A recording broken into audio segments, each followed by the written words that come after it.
नशा सारी दुनिया दारू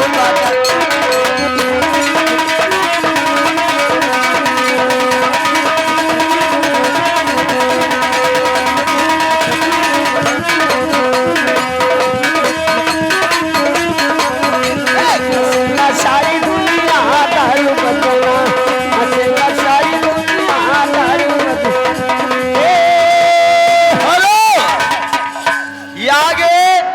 ननमहरा के निवासी दुल्हवा के चाचा के तरफ से 21 रुपया 21 रुपया दुल्हा चाचा दी और दे घबराओ ना ये 21 रुपया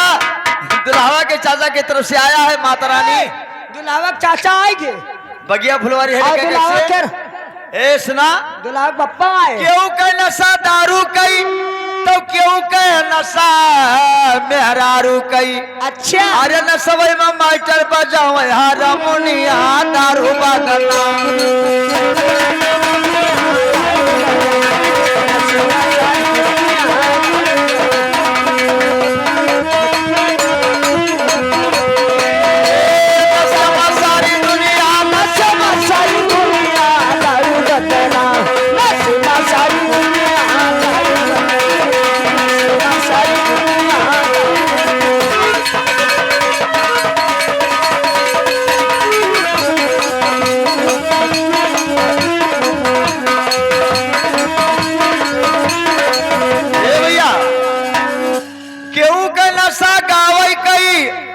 केहू कई नशा है बजावई कई अरे नशवई माँ भैया